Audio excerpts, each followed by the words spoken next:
Ladies and gentlemen, we have made it. We are inside of the Moss Mansion, and we have a special episode tonight. And this is Halloween night. And tonight's special, we're sitting here, we're telling ghost stories. Our personal encounters and just things we've heard about growing up, or superstitions and things like that nature. Perfect space to do it in the Moss Mansion. Yeah, this place is incredible. Crazy. It's like a different feeling you walk in here. It's like without anybody here. It's like I went downstairs by myself and I was creeped out though. I can't believe they give us the place to ourselves. That's cool. Yeah, that's awesome. The only thing I don't like is this opening right the behind curtain. us. I was thinking about that the whole time. Yeah, I'm like, if anybody's getting grabbed, it's you. Yeah. Oh my God, don't say that. So what sort of creepy stuff happened in here? And like any stories? Well, I don't have a story specific to this room other than, this is where you decide, am I going back in to shut off those lights or am I just going to leave them on? Right, like, it's okay. We've had voices come from the dining room before. Men's voices typically is what we hear about going on in the dining room. Oh, wow. Men's laughing or heavy men's footsteps. Yeah. And we've had people, I guess I told you earlier that people don't usually see anything, but there have been, there was a gal here for practice for a live radio play here a couple of years ago. And she had her keyboard set up just inside the door there, and she felt like she came in here and saw a little girl run across that room. Oh, wow. So not a lot of visual stuff gets reported, but occasionally. I don't have any stories about this room, though. Very rarely do we have. Well, that's one of the things too. It's like one of the theories that I think we covered in one of our podcasts. Is like the room that's less active is usually where the ghost or whatever hides out in. Right. Oh, so it's the quiet room. Yeah. They're gathing in the kitchen. Yeah. Then that makes sense. Yeah, Family should gather in the kitchen. Right, Yeah. I gather in the kitchen a lot. So that makes perfect sense. It does. It's like the dumbest thing to say. I used to live in the old Stockman Bar in downtown Hardin. And I lived down there, I don't know, it was about 3 years. And, oh man, where to even start? Actually, I'll start at the very, very beginning. When we first got to the place, we went down there as a family, and a couple of our friends and stuff went down there. And we were having a birthday party for my mom. And while we were getting things ready and getting food picked up and stuff, my brother and some of his friends went upstairs of the place because they had found a Ouija board in the place. Oh wow. Yeah. But so they went up there and they just disappeared. And so the food got ready and everybody was ready to go. So I went upstairs to find them. My old man sent me up there. He said, go get your brother and his friends. So I go up there and they're off in this little tiny dark room, no lights on. They had like some goofy little camping lantern thing that they were using. And I went up there. I went up way quiet. And because I could hear them in there kind of real quiet. And I could see the glow from their lantern and stuff. So I went creeping in there. And I just walked in and I kind of leaned up against the door frame, and they were all locked on this Ouija board because it was working. Oh, really? Yeah. Oh, wow. Okay. And so they didn't hear me coming. They didn't hear me breathing. They didn't nothing. And my brother, he was facing the doorway, and he's sitting there and he's got his hands on it, and then he kind of glances up like this here, and he spots me, and I see him smirk just a little bit. And I was like, oh yeah. So he asked, he says, well, if we asked, would you show yourself? And then he moved it over to yes. And then he was like, then he looks up at me and screams, and everybody turns to me. And as soon as everybody turns, Travis kills the lantern. And then so I go diving into the room. And everybody was losing their mind. And it was hilarious. But Travis turns it on and everybody kind of calms down once they hear me and Travis laughing. And Travis turns the lantern on and we get up. And I was like, all right, food's ready, guys. Let's go, Yeah. And we all start getting up and getting ready to go. And Travis kind of hides this Ouija board. And we all start moving, and the place was kind of dilapidated. Yeah. We had to do a bunch of work to the place when we got it. But the ceiling, it had kind of a hanging ceiling, and it had these old, I don't know, as old as that building was. It was probably asbestos. But it had these tiles, these ceiling tiles. And as we started to come out of that bedroom, they started coming down at us. And when I say, it wasn't like one here or one there. Yeah. They like chased us out of the room. And Oh, wow. Every tile that was on that ceiling when I went up there the next day was on the ground. They all came down. They chase you guys out of the room, huh? Yeah. That's crazy. So that was the very beginning. And it was, I don't know, a couple days later, me and Travis were kind of talking about it. I was like, well, what'd you guys get on that Ouija board? Because it was working. And I don't remember what all he had to say, but I do remember him saying, he said, we asked how many entities were there. And it was like 12. Oh, wow. And then they also asked if any of them were human or had ever been human, and it said no. Okay, let's start with your name, and then we'll go from there. I am Jeanette Rash, and I'm the curator here at the Moss Mansion. Oh, cool. So how long have you been here? This is my 7th Halloween, and we count by Halloween here. That's strange. Oh, wow, That's what Karina was telling us, too. I like that, actually. That is pretty cool. Is there a reason you guys do that, or? All of us came on around Halloween. Wow. Yeah, at different years, but this is about the time of year we end up hiring people, and so That's kind of cool. we all count by Halloween. Now, I was telling Karina on our last interview that I was intrigued by this place because of the coverage that the Gazette had. Oh, yes. Can you tell us a little bit about what brought that about? Well, it's a big house, and a lady lived here by herself until she died, and so, as happens in many other places around, I think not just America, probably the world, that sort of lends itself to, creepy stories. I mean, even when Melville lived here, people thought the place was haunted or thought that she was scary. Yeah. Which is really interesting because she was very passionate about this home, and she wanted to protect her home. She actually hated that it was called a mansion. Oh, wow. So kids that would come trick-or-treating already thought the house was haunted. Yeah. So typically they'd come ring the bell and run. And once in a while she'd catch the kid that was gawking in the window or something. Oh, boy. And usually if they had the guts to stay, she'd give them an apple or candy or whatever. And she'd come to the door with a mask on. And she had a great time at Halloween. But kids would do that a lot. And she had a story of young boys would come and ring the bell and run. And one of the kids, they were looking in the window, and one of the boys looked in the front window by the big doors and saw the cello. Yeah. She gave music lessons all the time. And he saw that cello and didn't realize that all of his friends had run off. So Melville comes to the door, and he's still standing there looking in the window. And she gave him lessons. All right, that's dark, man. What? Okay, so this is like within the first month of us owning this place. So that kind of sets the tone for living there. Yeah, so another 6 months later, I ended up needing somewhere to go, and my old man told me, well, if you help me remodel that upstairs apartment, you can move into it, and you'll pay me rent. I was like, okay.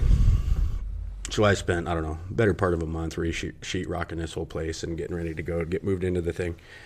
And I was going up there before work and after work and stuff, and while I was going in there after work, because we would use the side door of the place, and in the back of the place had been a restaurant, and there was like the order up window. Yeah, the cook would throw your plate up there and hit the bell. And when I was going in there by myself after work, there was just one fluorescent light hanging that would stay on right in front of the door. And that order up window was 40 feet from the door or so. Yeah. But I was going in and out of there, and I got to notice one night I was going through, and I noticed it looked like there was somebody standing in there. And I thought it was a wino, and that's why I was like, hey. I was getting all confrontational. I was going to go back there and I was going to get somebody out of our building, you know what I mean? Yeah.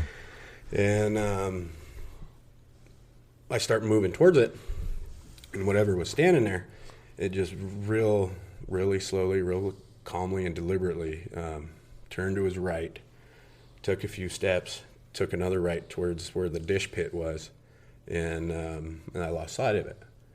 So I went hauling ass into the kitchen, thinking this back door was going to be open or the window had been broken or anything. Mm-hmm. Well, it wasn't, and there was nobody in there. And that back door, they must have had problems with it in the past because the back door was all steel grating on the window, and then to lock the thing was a drop bar that went all the way across. Yeah, that was a steel pipe about that big around. Oh, crazy! So there's nobody coming through that back door. Yeah, right. And I was like, felt all the hair on my neck start standing up. I was like, God, whoa, okay, cool. And so I just went upstairs and started doing my thing, And we get moved in, and I could almost bet money when I would see him. It was so often you'd see it, and it was just like looked like a solid figure, the shape of a man, but you couldn't see a face. It was just like darker blackness. Darker shades of black. Yeah. And there was some light that would come through that kitchen at night through that window, the street lights, and it was weird, but I never got any messed up vibes from it, no violence or danger or anything. So I ended up naming it the Cook. And because I would you all saw it in there. Yeah, I was standing in the kitchen, and I was like, so now it makes sense when you said that yesterday. I was like, what the hell is he talking about? It was, I lived in that building was 3 years, and it was every other night. You'd see him standing in there. Oh, that's creepy. That's way too often for me, man. Yeah, it was, dude, I'm telling you, it was wild in there. And because I had, the Harley I had at the time, it was like a 1979 Ironhead Sportster, so I was constantly working on this thing. And the Cook, he would stand there and watch me for as long as I was down there. And if I didn't make a move towards him or try to communicate with him, he would stay there the entire time. Oh, weird. And then as soon as I would acknowledge him or make a move towards him, every time the same movement, just real deliberate, real slow. He'd hook a right, take another right, and he was gone. That is creepy. Yeah, and there was I got used to it. I got to where it didn't bother me. And, that would bother me. Well, like I say, it was every other night. You'd come walking in and you'd look that direction. You could see this figure standing there. I hope they're not calling us. Oh wow. Yeah, she would tell people this is not a mansion. This is my home.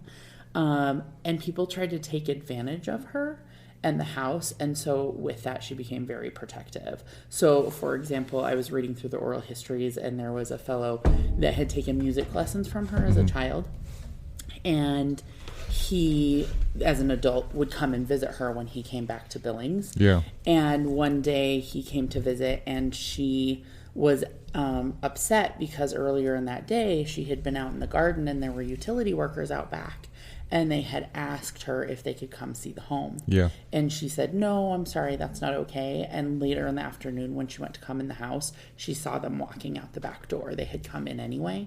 Oh, weird. And that sort of thing happened fairly regularly, I think. And with the exception of her funeral, there have been 10 funerals in the home.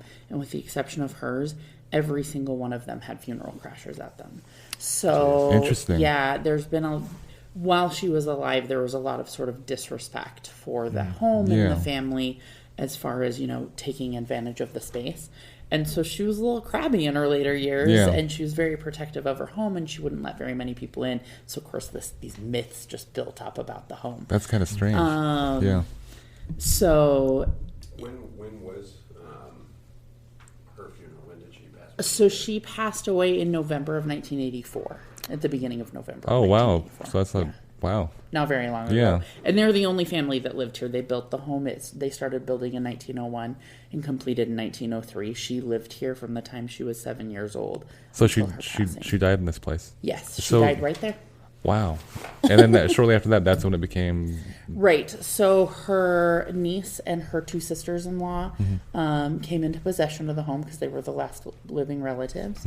And they actually considered turning into a museum themselves, but there was a lot of restoration work that needed to be done. Yeah. And so they sold the building to Billings Preservation Society for $450,000. Wow. And then when Billings Preservation Society got done paying for that, they actually donated it to the city and the state. So the city owns 35% of it, and the state owns 65% of it. And BPS leases the property from them and takes care of it, and runs the museum. And all of that sort of stuff. With 2 offices. This is if you're coming from the back of the place. There's 2 offices right here. Me and Letha just saw someone walk by that door over there. Was it inside or outside? It looked like a shadow just went like creep by just now. I looked at it and then I wasn't sure, and I looked at her and she's like, Sure, it wasn't a car. "No, it wasn't a car. That was close. That was a person. Oh, all right. Usually these people come in from the back, right? This is getting real in here. Let's get creepy in here. All right, let's pack it up. Okay, let's call it. We got what we needed. We're done." But This is what's going on right here, boys. you can film it over there. Yep. I'll end with this one that was probably one of the more, as far as like I didn't see it, but the gal I was dating at the time, I was dead asleep, and I wake up to like really frantic shaking on my shoulder. Like, what? Just leave me alone, you know what I mean? And I wake up, and the gal I was with at the time, she's in the fetal position, sitting on her pillow with her back against the wall, sobbing. And so I roll over and turn a light on. Yeah. I was like, "What is your problem?" Yeah. You know what I mean? She says, "I need to leave. I need to leave. I need to leave, but I can't get off the bed." And she just kept saying that. I need to leave. Yeah. She says, "But you're gonna have to carry me." She said, I can't move." Almost like petrified Yeah. in a way. Yeah, like paralyzed or something. And she Wow. was like, and she had herself, in a fetal position so tight that she was sitting on her pillow. Oh, wow. And I was like, "What? What is your deal?" Then I couldn't. That was all I could get out of her. I need to leave. I need to leave. Get me out of here. I need to leave. And so I did. I got up and I put some shoes and a sweater on. It was kind of cold out, and I picked her up and carried her out of there, across our living room, down a flight of stairs, through the back of the place, and out of the side door. And she didn't put her feet on the ground until we were outside. Wow.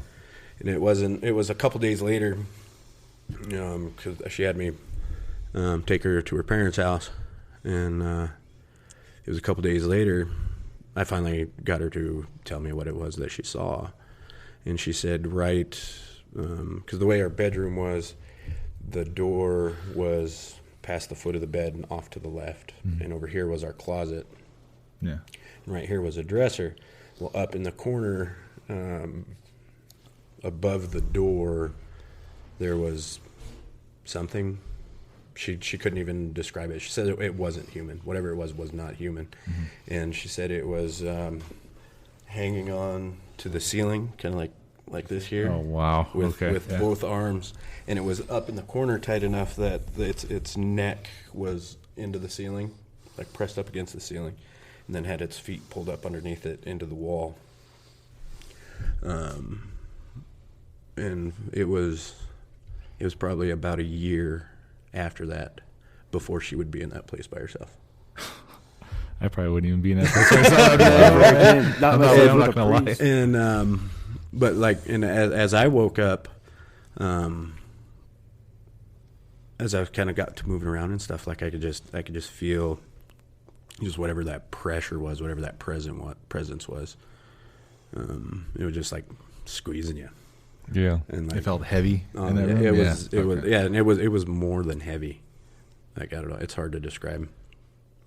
And I don't know, maybe it was my own panic or sympathy for whatever it was she was going through, because I mean, just her behavior by itself was scary.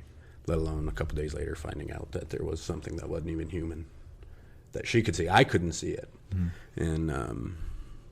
And like as I went through the bedroom door, from where she said the thing was, I had to pass right under it, And as I went through the door, I could feel her whole body just Tighten. yeah, the whole thing, and it was like like I said, her behavior in itself was scary, and then later finding out whatever it was we had to pass on her to get out of there.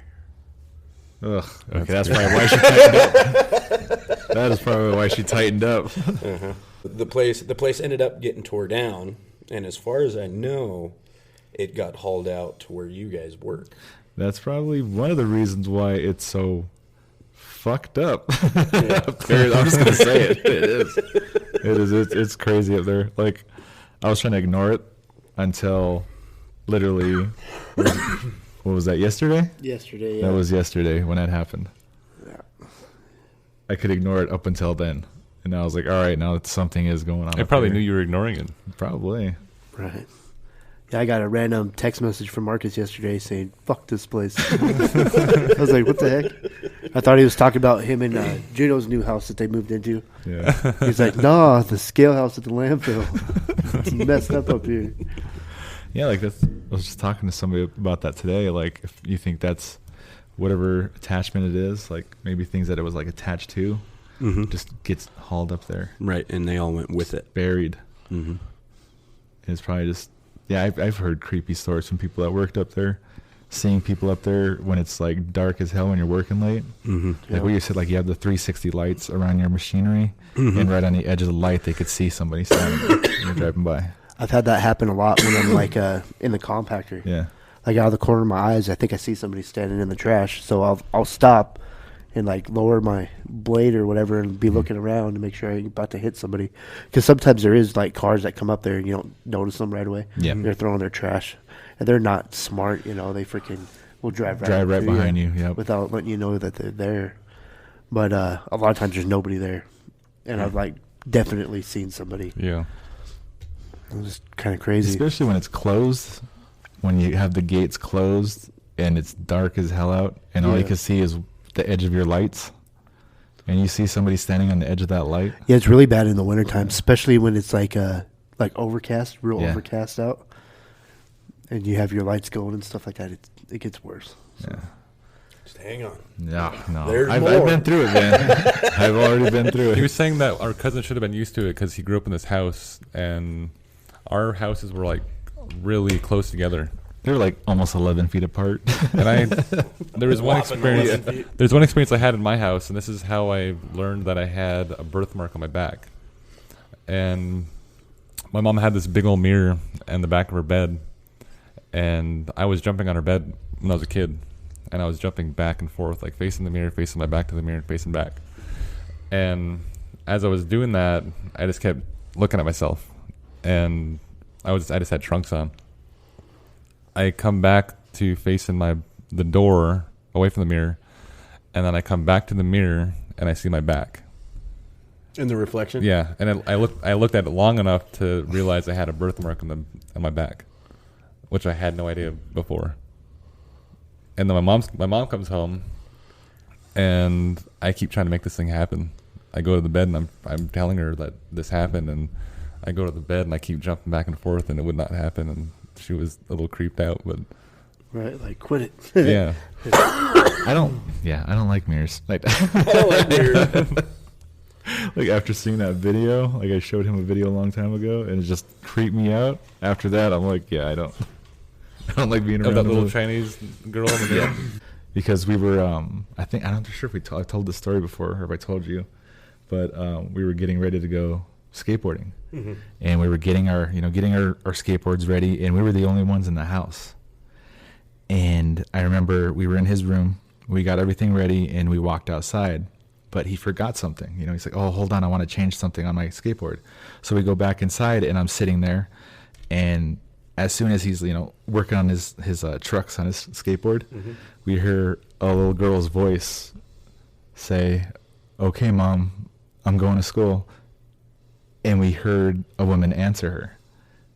She said, "Okay, just be careful," And we hear, when you've been in that house, you can hear every footstep. You can feel the vibrations in the ground, in the floor. We felt the ground move. We heard the front door open and slam, And on his deck, even when you're like walking really slow on that deck, you could feel the house kind of bounce. Yeah. We felt that. It sounded like somebody was walking on that deck, and the whole room was kind of bouncing.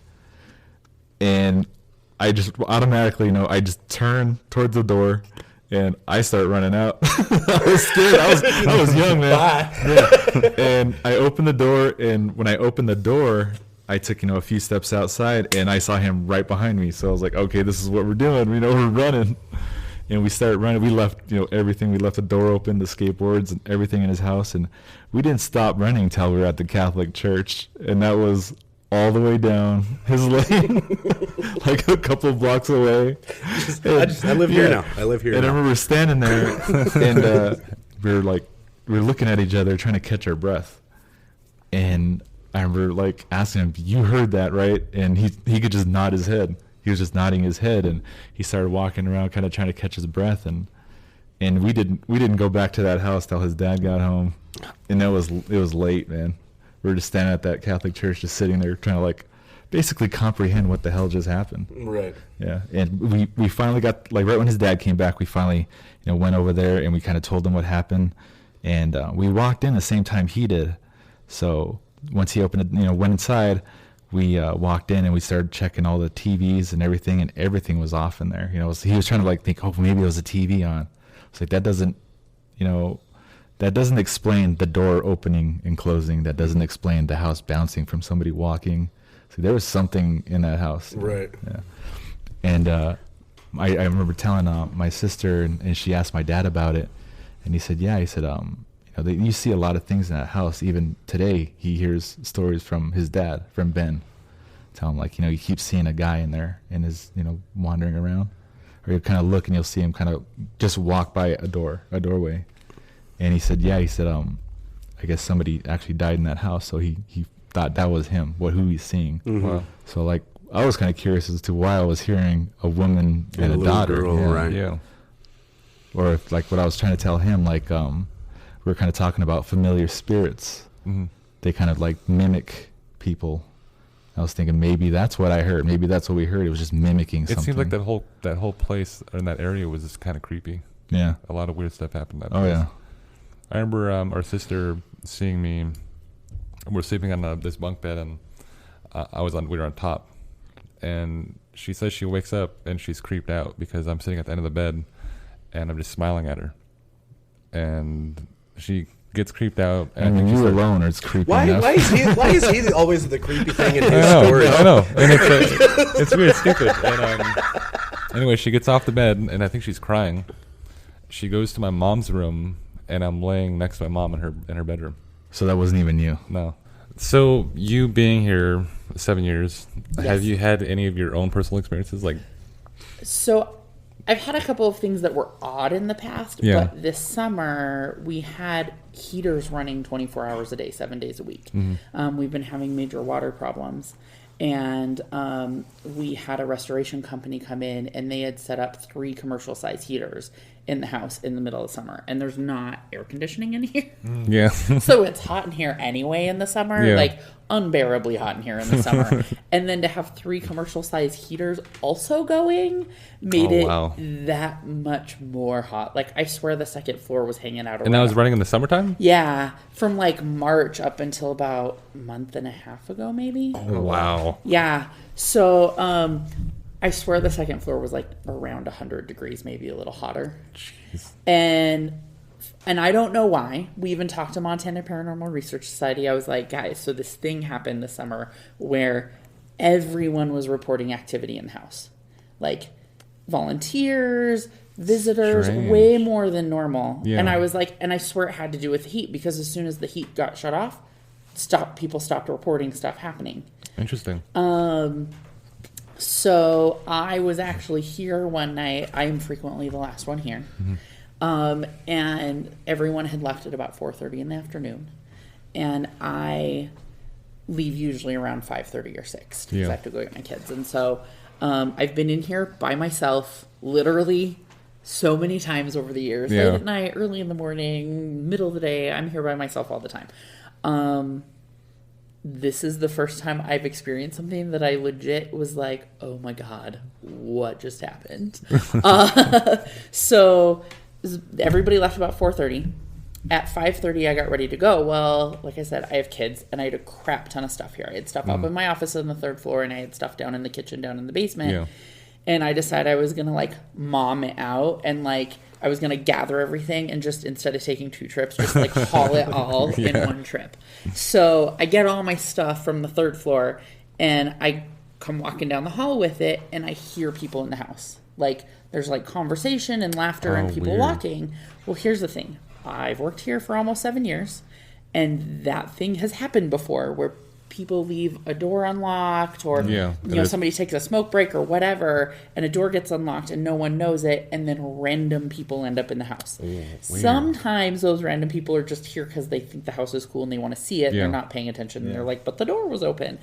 But sometimes those people, being where we are located in town, are people who need help in some way, who maybe are not the safest people to be around. And I've had that happen too, where I've had to calmly talk someone off of the property so that no one would get hurt. Oh, wow. So I'm walking down the stairs and I hear people in the house and they're walking. You can hear the floorboards creaking, like you can hear them walking and talking and laughing. And I'm like, oh, great. Who left the door open? I was like, okay, so I'm going to haul my stuff down to the kitchen and drop it off, and then I'll go find them. So I haul my stuff down. I can hear them walking and around in the house, get down to the kitchen, drop my stuff in there, and then I'm like, you know what? I'm going to get my other stuff, and then I'll deal with this. So I go to the basement. I get my stuff. I'm walking up. I can still hear them futzing around in here, right? And I get to the kitchen, and then I thought, this is the first time this has happened when I've been alone in the house. Because usually when someone else randomly shows up in the house, other people are here. So I'm like, if something happens, someone can call someone. And I decided that's probably not the safest thing when I'm alone at night to like go talk to people. So I was like, I'm just going to set the alarm and let the police deal with this. So I got all of my stuff together and I went and set the alarm and I closed the door and I walk away and I'm like, because I'm like number 7 on the call list for when the alarm goes off. And I was like, Jenna's totally going to have to deal with this. And I get out to my car and I go home. Well, the next morning I came in and Jenna was here before I was. And I went to her office and I said, hey, how'd it go with the alarm company last night? And she was like, what are you talking about? And I was like, didn't the alarm go off? And she was like, no. And I was like, but there were people in the house when I left.